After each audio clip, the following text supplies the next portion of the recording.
Divulgação do Espírito Erasto, Paris, datado de 1863.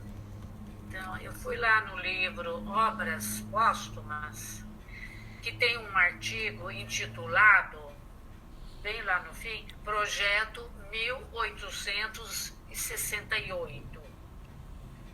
Este é um projeto que Kardec escreve o que o movimento espírita deveria fazer, porque em 1868 ele já estava muito doente, e nós sabemos que ele morreu no ano seguinte, em 1869.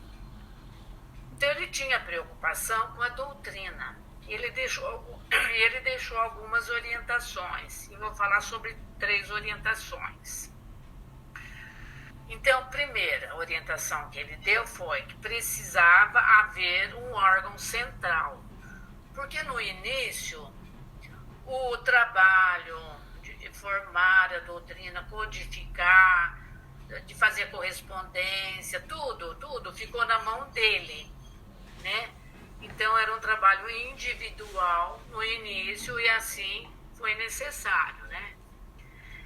E ele queria que houvesse esse grupo central para que houvesse uma integração, uma comunicação nos grupos, entre os grupos espíritas, para que apresentaria uma maior garantia, certo? Para o espiritismo. E a segunda preocupação dele era a fundação de um lar para idosos. Ele se preocupava com os espíritas idosos, que não teriam quem cuidasse e que não fossem um peso para a sociedade, não para a família, para a sociedade. E ele queria a construção desse lar. Terceiro lugar é a publicidade do espiritismo. É o que a mensagem do espírito Erasto fala hoje. A mensagem inteirinha ele fala sobre a divulgação. Se prestar bem atenção, ele fala sobre a divulgação do espiritismo. Então, Kardec diz assim, que é necessário colocar o espiritismo na redação dos jornais, que era o meio de comunicação que existia naquela época. Que é preciso falar com clareza para todas as gentes, e se necessário fosse, contar para isso com profissionais remunerados, para que a obra fosse bem feita. Então, este projeto de Kardec de 1868 é importante para ele, porque destaca, como eu acabei de falar, a divulgação, que hoje nós utilizamos o quê? Os meios da mídia, as redes sociais. Não fosse a biografia de Kardec, não fosse o seu trabalho, não fosse sua vida de dedicação, não fosse a correção dos seus atos, toda essa publicação dele, a correspondência, todos os livros, as revistas espíritas, tudo que ele fez, não teria se sustentado. Então, o mais importante na obra, o que foi? A força moral dele, a vivência dele.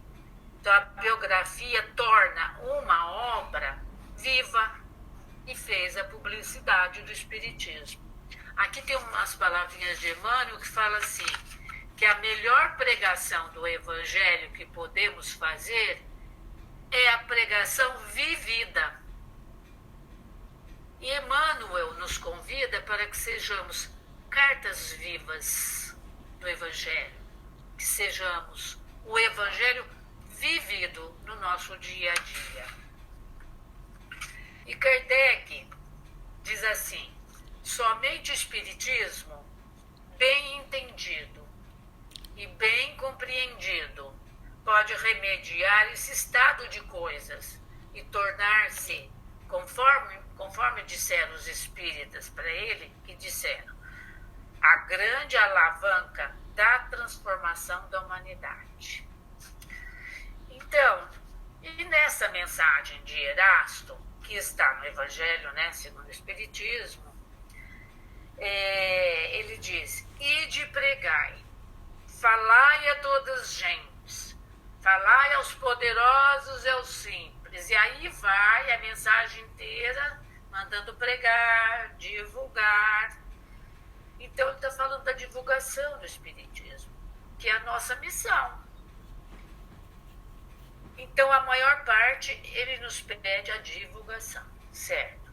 E ele também vai nos advertir que não seremos recebidos por muitos, mas que nós tenhamos persistência, que continuemos. E o Espírito Erasto coloca para nós alguns aspectos que nós precisamos ter, que é a fé, a vontade, a decisão, a coragem, o esforço, a persistência.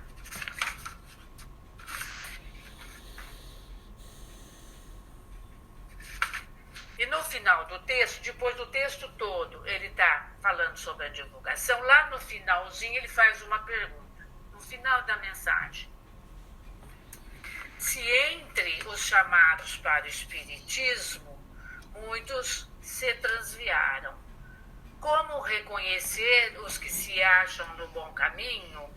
Então Erasto responde, podeis reconhecê-los pelo ensino e a prática dos verdadeiros princípios de caridade, pela consolação que distribuírem aos aflitos, pelo amor que dedicarem ao próximo, pela sua abnegação e o seu altruísmo. Podeis reconhecê-los finalmente pela vitória dos seus princípios, porque Deus quer que a sua lei triunfe e que a seguem, e os que a seguem são os escolhidos que vencerão. Os que, porém, falseiam o espírito dessa lei para satisfazerem sua vaidade e a sua ambição, esses serão destruídos. Então, aqui Erasto, nessa resposta, ele cita um roteiro para a nossa existência. Ele cita um programa de vida, porque os espíritas são aqueles que praticam a caridade. E Allan Kardec, no capítulo 17, no item 4, ele define os bons espíritas, que os bons espíritas serão reconhecidos pela sua transformação moral e pelos esforços que fazem para dominar suas más inclinações. E agora eu vou fechar com uma comunicação datada de 27 de abril de 1866, que acontece na casa do senhor Le Marie. Então o médium, não tem o nome do médium, o senhor não dá o nome.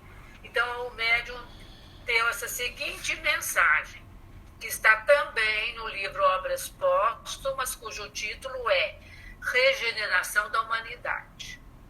Então, abrindo aspas, espíritas, o futuro é seu, e de todos os homens de coração e devotados.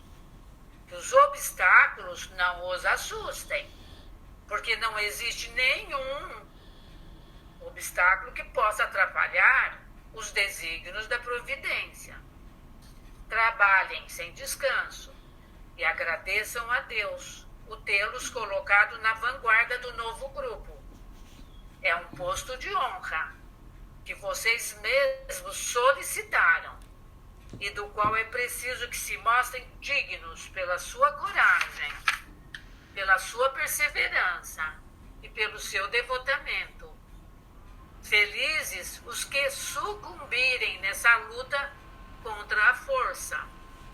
A vergonha, ao contrário, vai esperar no mundo dos espíritos os que sucumbirem por fraqueza ou covardia.